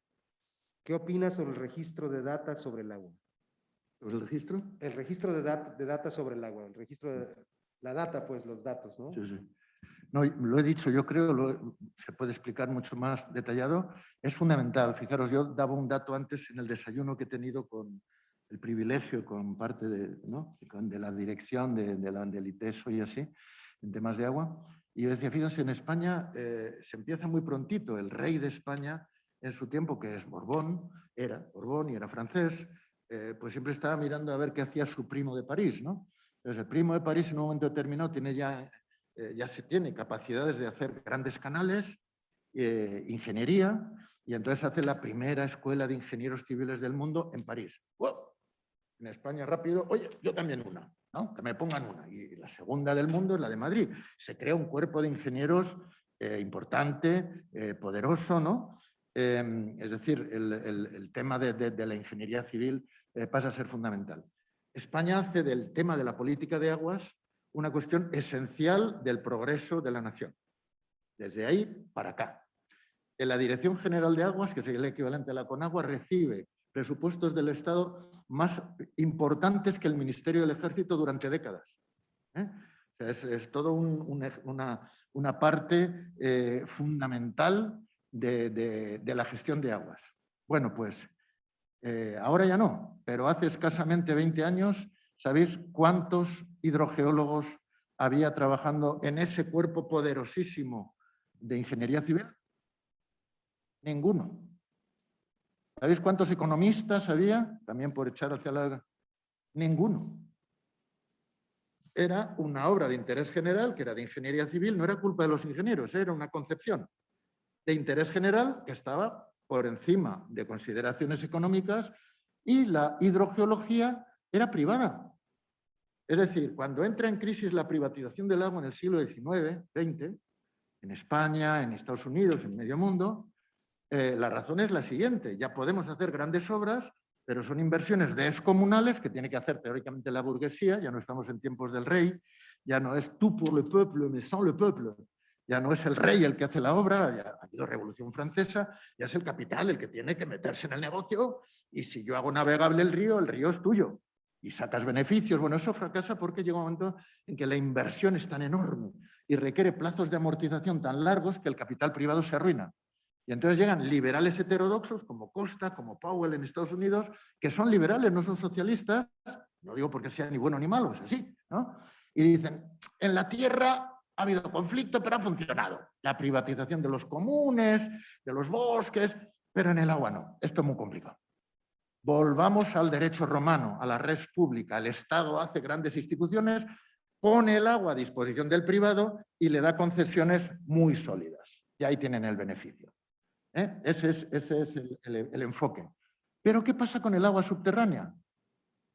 Tú tienes una tierra y un acuífero debajo, ¿necesitas al Estado para algo? No.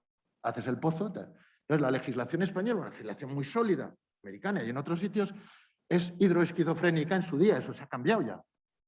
El agua de superficie es pública, el agua subterránea es privada. La hidroesquizofrenia nacional. Y entonces, pues los hidrogeólogos, ¿qué pintan en la Conagua? Los hidrogeólogos, ¿qué pintan? Digo, no lo sé, pero en la Dirección General de Aguas. ¿Qué pintan en las confederaciones hidrográficas de Cuenca? Nada de nada. Luego no hay. Son gente que trabaja para, oye, que necesito un pozo. Bueno, pues ya lo hacemos. Entonces, la hidrogeología queda marginada de la consideración pública. Queda marginada de la consideración de la planificación colectiva. Hasta hace no mucho. Pero es que ahora es esencial por todo lo que he explicado. Por tanto, ahí, desde la academia hay que prestar atención. Yo creo que en este esfuerzo interdisciplinar que estáis en unas condiciones excelentes de hacer, porque tenéis ya solvencia científica interdisciplinar, hay que reforzar, creo, entre otros frentes, el de la hidrogeología.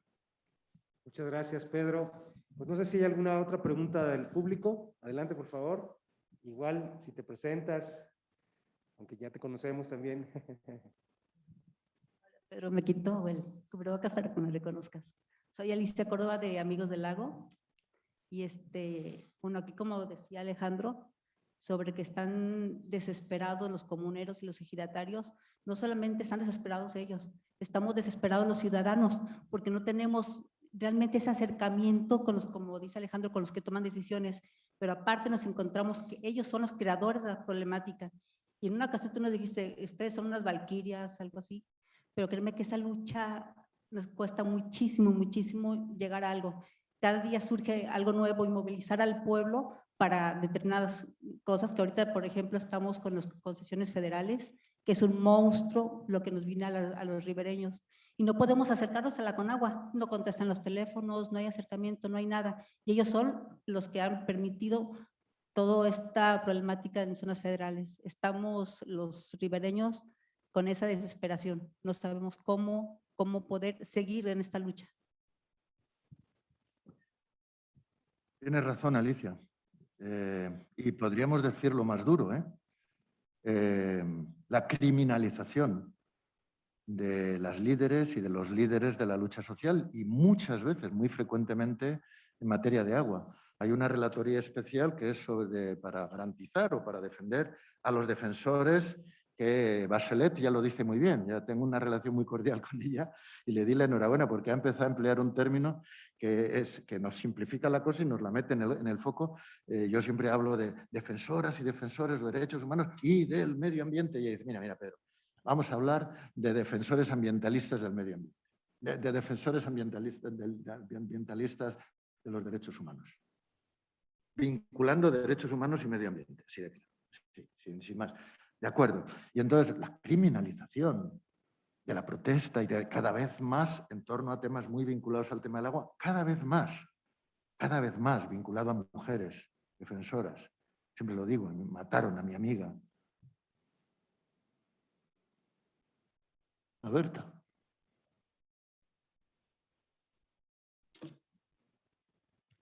Sí, tenemos que reaccionar. Y vosotras y vosotros tenéis que seguir. Ahora tuvimos Temaca. Da aire, da esperanza. Por eso le dije a AMLO, ¿no? Le dije, y lo dije sin decir usted lo hace siempre. Usted ha sido capaz de hablar con la gente. Y le dije, y yo defiendo eso que he dicho aquí. Si queremos resolver los problemas, la gente que los sufre, tal vez no tengan razón en todo lo que proponen o dicen, pero son los que mejor conocen el problema que sufren. Tenemos que hablar con ellos, escucharles. Usted tiene que hablar y usted ha sabido hacerlo en Temaca. No dije que lo hace siempre, porque me consta que a lo mejor no lo hace siempre, obviamente. Pero si entiende y hacemos entender desde la academia y desde la sociedad la necesidad de una democracia real. Es decir, que el que gestiona el poder es representante nuestro, no es dueño del poder, ¿no? Pero eso es duro, eso es una historia civilizatoria de la humanidad, de la democracia. Entonces, no queda otra que pelear. Seguir empujando y seguir aspirando a que a través de los mecanismos democráticos cada vez más se entienda la democracia no como un rito interesante de votación cada cierto tiempo, sino como un ejercicio de consulta significativa y de decisión colectiva en mecanismos complejos. Y yo creo que estamos en ello. Ese es el reto de la participación democrática, de la gobernanza democrática del agua. Como no sé si se hará la ley o no, esa que empuja en esa dirección, yo creo que es muy interesante, ¿no? Habéis trabajado bien, yo lo que he visto me parece muy ilusionante, pues yo lo que creo que como mínimo hay que hacer es seleccionar, bueno, los casos que estáis en lucha y ser capaces de reunir fuerzas desde la academia, desde la sociedad y en un momento en donde aparentemente hay una mayor predisposición de la administración, de la Conagua en este caso. Ayer estaba, por ejemplo, con esta mujer, ¿no? Con Elena, ¿no? Burns se llama, que está de segunda de Conagua. Impensable, ¿no? Y que es de la gente que está en el agua para todos y está ahora de cuasi jefa. Entonces, hablando con gente que eran ejidatarios, estaban técnicos, estaban ingenieros, pero los ejidatarios estaban allí en directo con los funcionarios a ver cómo hacemos con este lago. Algo así hay que hacer con Chapala, algo así hay que hacer con el conjunto del río Santiago y el sistema Santiago-Lerma, ¿no? Con Chapala como una pieza clave de todo el sistema del que depende también la salud de todo este entorno metropolitano tan descomunal. No es solo la hermosura del lago, está muy bien, que es fundamental, sino que es la salud pública de millones de personas. No sé si os lo he dicho, pero lo digo de nuevo, y tiene que ver con eso. Cuando hicimos Agua, Ríos y Pueblos, estaba el caso de Guadalajara. Había 7 personas fotografiadas en las fotos descomunales, explicaba la toxicidad del río, todo esto, ¿no? Y fue por todo el mundo. Y cuando llegó a Madrid, que llevábamos ya 4 años, había 7 personas fotografiadas, creo que eran 7, de las que aparecían. Había muchas más fotos y testimonios. Las 7 eran un niño de 12 años, una niña de joven, 13, 14, adolescente, una señora, otro señor, todos con las pintas pues, que tenemos aquí, que la gente de Guadalajara, no eran comunidades indígenas remotas, no sé, digo para el que lo veía en Madrid, ¿no? O en cualquier otro lado. Y en ese momento alguien que era de aquí me dijo, Pedro, de las 7 personas que lleváis en la exposición, 4 han muerto ya. 4 han muerto ya. Tú veías las fotos y ¿cómo va a morir ese niño? Si es que está con metales pesados en la sangre. Se acumula y te mata. Eso no puede ser. Y eso tiene que ver no solo con la belleza de Chapala, sino que tiene que ser un lago vivo, un lago saludable. Por lo que tiene de estética, también. Pero, hombre, la salud humana, la salud colectiva de todo un colectivo de millones de personas. Luego, Alicia, ahí no queda más que seguir peleando y yo desde ahí, desde Naciones Unidas, no tengo ningún poder, pero tengo una cosa que pongo a disposición, que es dar, en la medida de mis posibilidades, que a veces son más de las que yo creía, visibilidad a los problemas y eso permite empoderar un poquito más a la gente que lo pelea, que sois los motores del cambio.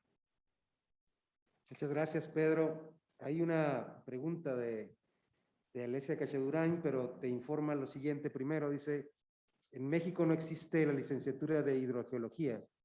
Ahora falta que la hidrogeología que se instruya además sea actualizada, ¿no?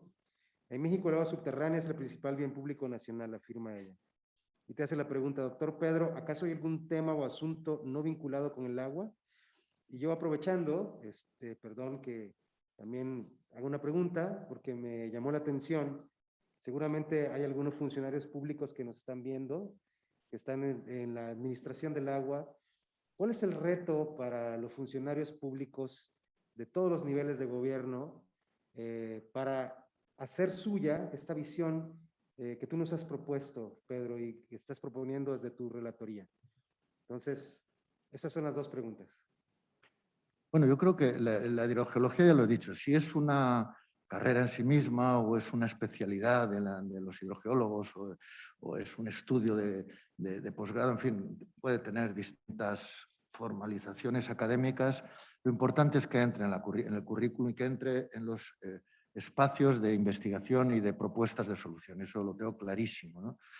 Es una investigación también que de manera práctica conlleva una cierta complejidad. Más fácil analizar las aguas que van en superficie que las aguas que se mueven bajo estructuras geológicas complejas, ¿no? Y que requieren de un trabajo también de información y de trabajo y de conocimiento más complejo, ¿no? Pero es fundamental, ¿no? Respecto un poco al tema del funcionariado, eso es muy importante.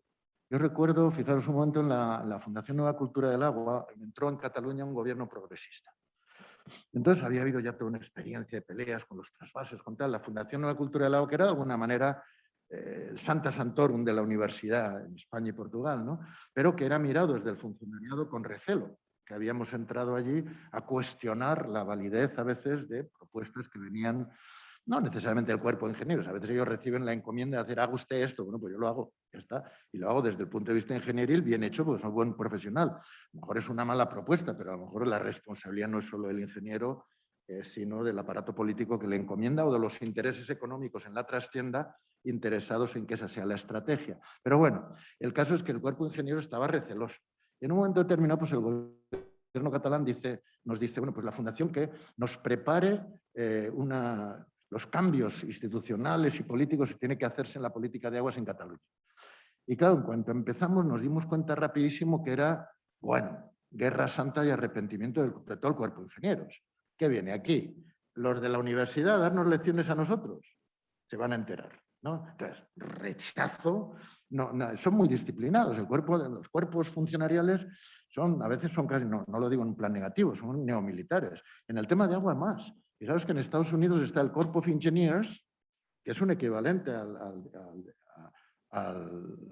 Bureau of Reclamation. Bureau of Reclamation es íntegramente civil, pero el Corps of Engineers es un cuerpo que hace obra civil de aguas comandado por militares y son ingenieros civiles, pero el jefe de sección es un mayor, el jefe de letal de la unidad es un coronel, etcétera. Hasta ese punto ha llegado un poco esa visión tal. Entonces, en general, los cuerpos de funcionarios son disciplinados, pero si se ven agredidos o se sienten agredidos, despreciados, atacados, ignorados, pues tienen un poder tremendo para bloquear las políticas. No van a declarar insumisión, pero van a ejecutar insumisión. Entonces es muy importante cómo desde la universidad y desde los movimientos sociales abrimos un diálogo constructivo y respetuoso con ellos, porque ellos van a aportar mucho. Pero hay que intentar evitar, y a veces es muy difícil, hay que intentar evitar ese choque, por así decir, de las dignidades profesionales, ¿no? que se viven muy mal, ¿no? Y lo que hicimos en aquel caso es cambiar. Y de acuerdo con la dirección de todo el sistema público, digamos, de Cataluña, pues dijimos, mire, la universidad va a entrar pero vamos a hacer varias áreas de debate, siempre en la cabeza un ingeniero de la casa y nosotros por debajo. El que más manda, que sea un ingeniero de la casa y nosotros por debajo, ningún problema.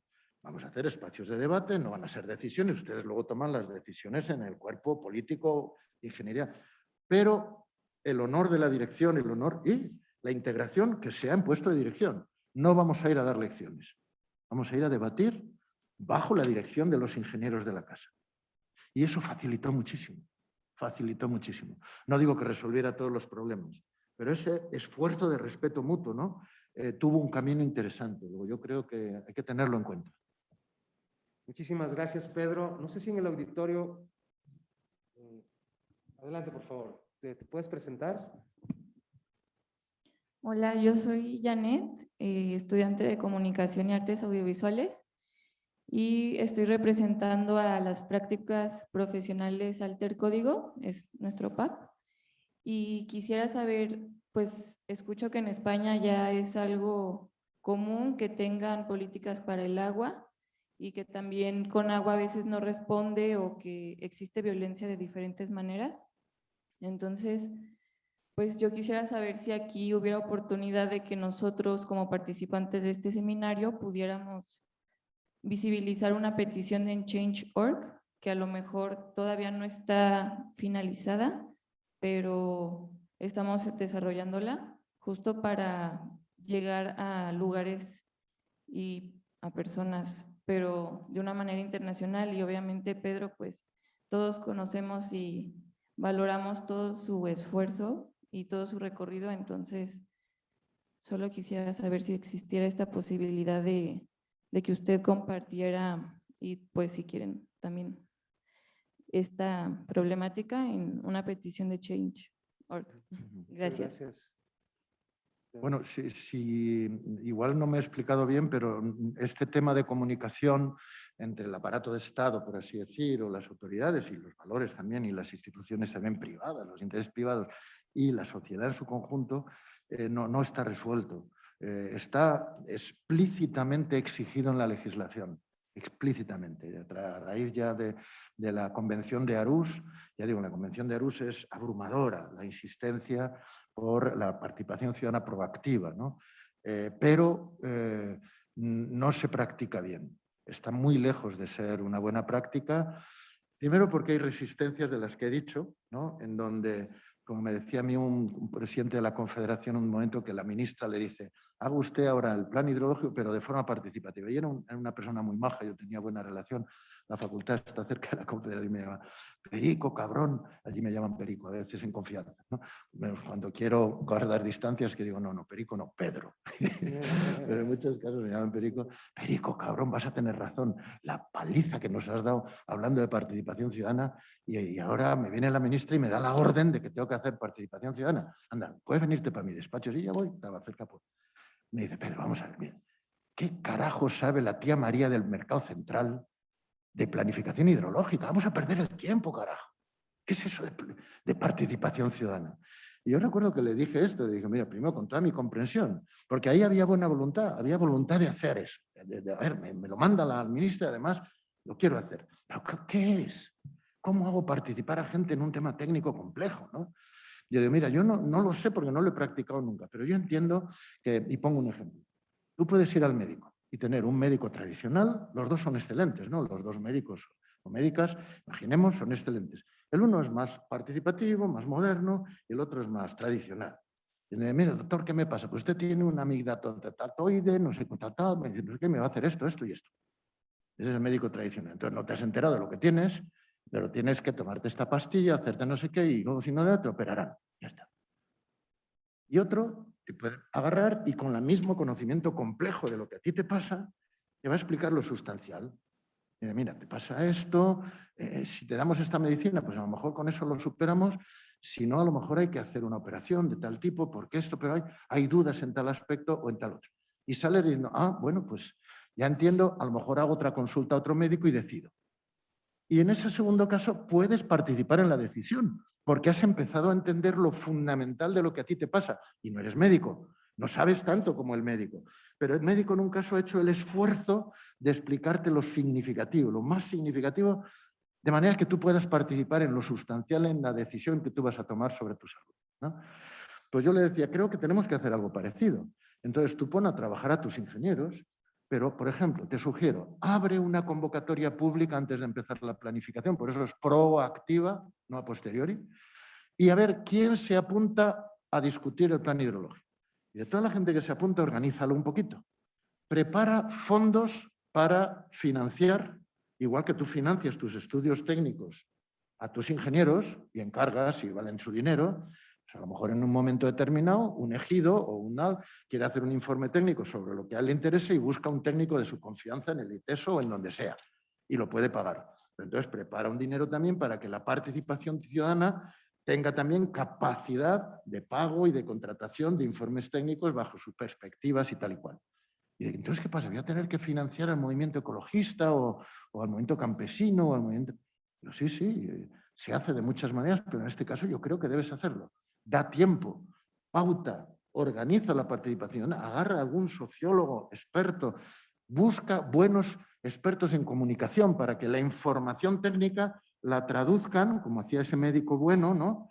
La traduzcan a términos comprensibles. Es toda una energía, es todo un trabajo.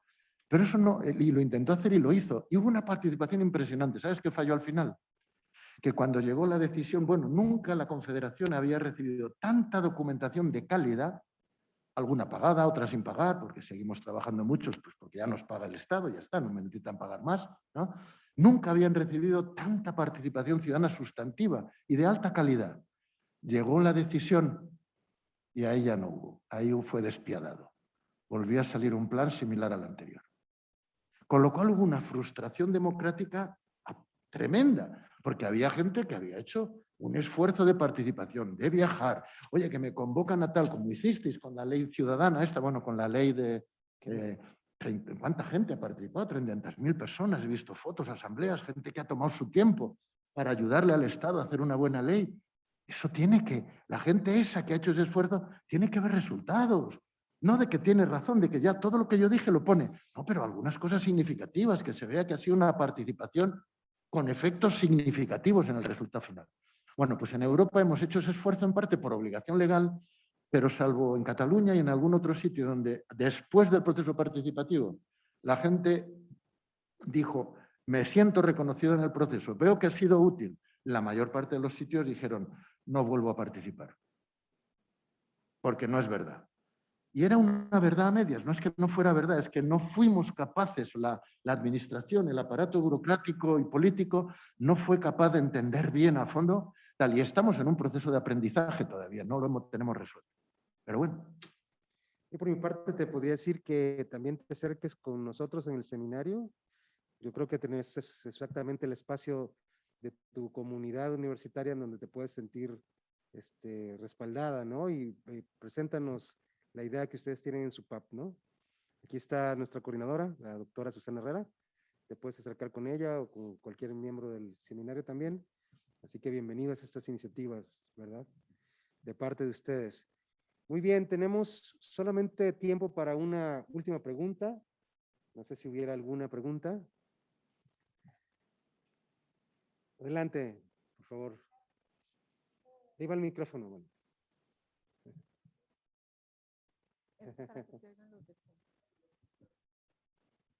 Gracias. Pedro, muchísimas gracias por estar aquí.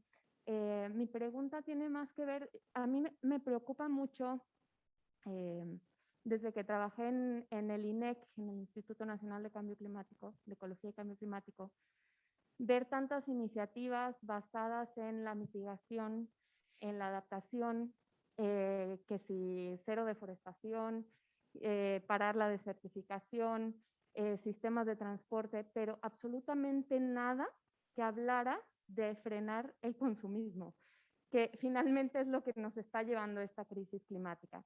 Y en términos de bosques, en términos de agua, en términos de todo. Y todos participamos en ella. Alguien muy querido decía que el cambio climático es un problema social.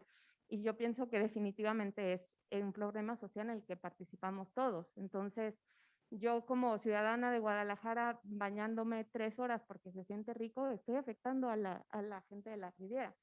Pero me quedo tan lejos que no lo veo. O haciendo un pedido por internet porque está de moda. La devastación ambiental queda tan lejos que no la veo y no me siento yo asociada a ella. Pero soy completamente responsable igual que todos, ¿no? Entonces yo no veo en ningún lado una campaña que diga, no necesitamos abundancia, necesitamos tener solamente lo necesario. Y no veo ninguna campaña mundial que hable de eso y me preocupa mucho. Y haces bien en preocuparte. Tienes razón. Yo, en la medida que puedo, y yo también, porque es verdad que son cuestiones que son formatos de discurso que llega un momento en que los reproducimos de manera inconsciente, ¿no?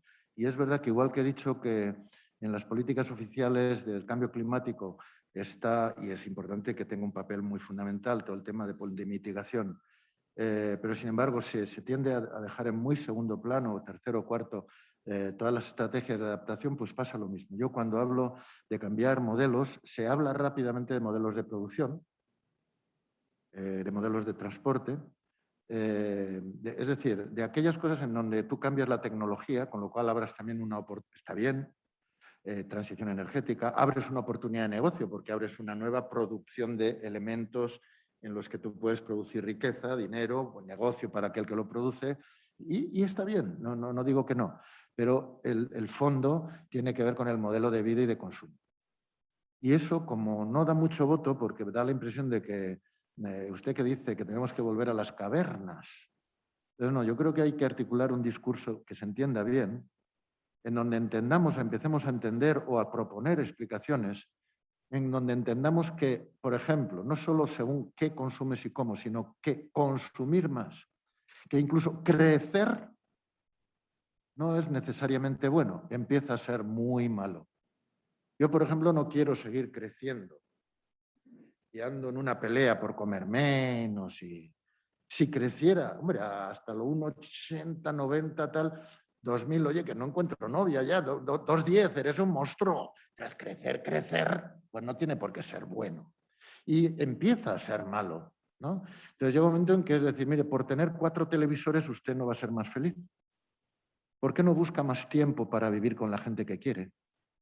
¿Por qué no busca más tiempo para disfrutar de la naturaleza, de los amigos, de una buena cena, de una buena comida, de una buena conversación? Va a ser mucho más feliz. Es decir, empecemos a ver en qué consiste el decrecimiento sostenible, que se dice que es muy impopular eso, yo creo que es un mal término. Busquemos otros términos para, en positivo, cómo podemos ser más felices con un modelo de consumo y de vida más humano, más sostenible, y en última instancia eso, más sostenible, ¿no? Y pongamos el atractivo, ¿no? Porque yo creo que tontos no somos, y lo empezamos a entender, vamos a ir practicando de eso. Por ejemplo, yo creo que ahora va habiendo mucha más gente que entiende la importancia de la agricultura ecológica, del consumo de cercanía, y lo empezamos a pedir. No, pero es un poco más caro, pero lo pago encantado. El mercadillo de allí de Zaragoza de los fines de semana, cada vez somos más que vamos a comprar. Entendemos que está bien no traer las manzanas desde Chile, estupendo para los chilenos o para los empresarios chilenos que hacen eso, ¿no? Pero si tenemos manzanicas aquí al lado, son tan buenas. Y las agarramos ya maduricas con un sabor precioso. Y lo otro son preciosas, pero mal, hemos gastado energía. Cosas de esas que empezamos a entender y en la medida que entendemos las empezamos a disfrutar de una manera más sostenible. Y yo creo que eso es muy valioso porque es un cambio cultural. O sea, hay que hacer en esto una verdadera revolución cultural del modelo de vida y de la mitificación del crecimiento económico. Muchas gracias, Pedro. Pues bueno, con esto hemos concluido este evento. Yo quiero hacer algunos agradecimientos a quienes siempre hay, quienes están tras bambalinas, haciendo que esto sea posible. Le quiero un agradecimiento a Catalina González, a Lili Mesa, a Ana Sofía Macías y a María Minero, que nos han ayudado mucho en este... adelante, Priscila. Vamos a darle el micrófono por una última pregunta.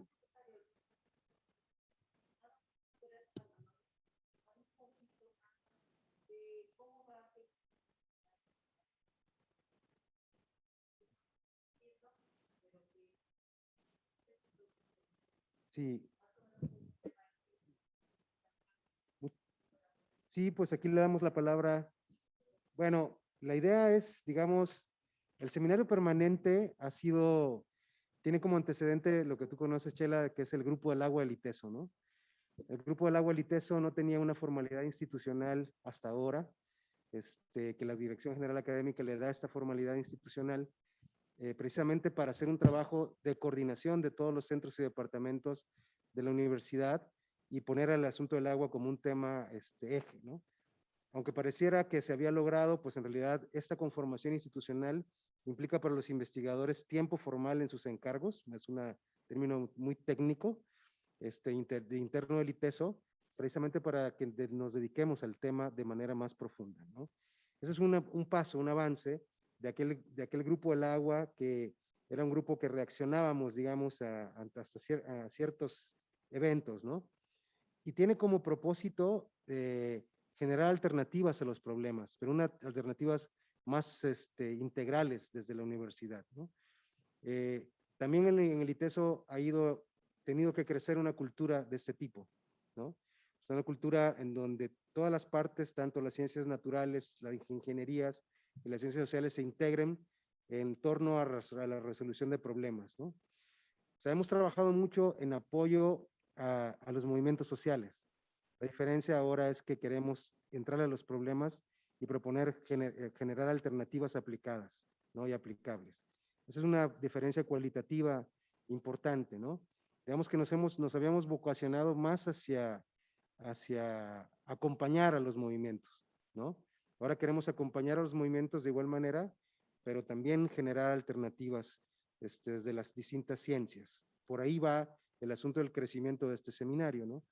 Y la idea precisamente de que luchas tan dignas y tan poderosas y tan ejemplares como las de ustedes estén aquí ahora, ¿no? O sea, la idea es que a través de Pedro también nosotros tengamos digamos, este refortalecimiento con los movimientos sociales.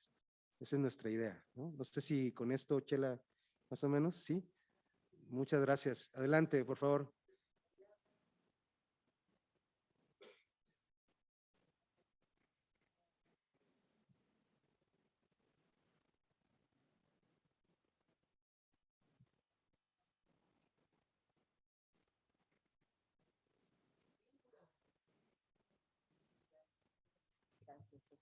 Con las organizaciones de la sociedad civil con las que hemos venido trabajando por todos estos años, tener mucho más posibilidades de colocar permanentemente en el espacio público estas problemáticas, ¿no? Como lo decía Pedro en algún momento, hacer visible todo esto es fundamental para que pueda tener presencia en la sociedad y pues que estas posibles soluciones que juntos también tendremos que construir o proponer sean más viables o estén más también en el imaginario de toda la ciudadanía.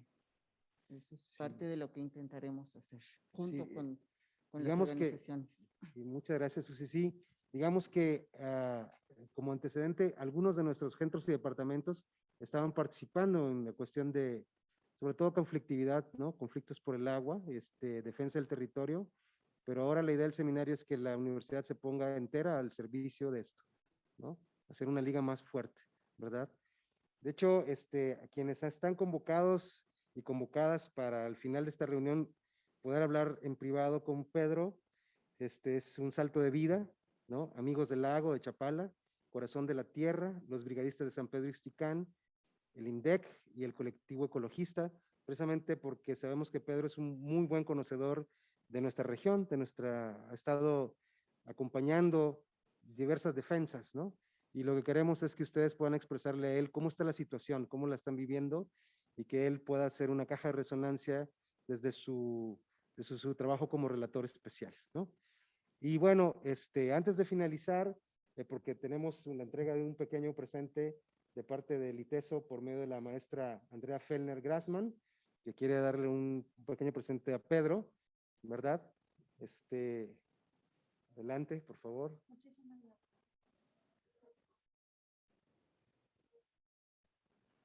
Ella es...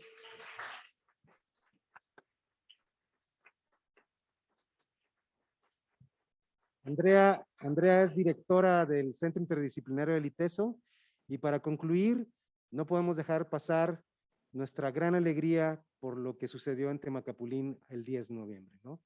Es un esfuerzo muy importante de la sociedad civil, como ellos lo dijeron, del movimiento organizado, de los afectados, y ellos son los merecedores de este triunfo, ¿no? Ninguna institución, ni las que los acompañamos, sin su tenacidad, no hubiera sido posible, ¿no? Entonces, para finalizar, quisiera que diéramos un aplauso a la gente de Temaca por este triunfo, y pues nuestra idea es que los demás movimientos y resistencias sociales puedan ser acompañados por nosotros hasta que triunfe su demanda y su lucha. Pues muchas gracias. Vamos a dar 5 minutos de receso, y después los movimientos y afectados, movimientos sociales, se quedan con Pedro en privado, ¿no? Muchas gracias también a quienes nos vieron en las redes. Les agradecemos mucho que hayan estado conectados con nosotros.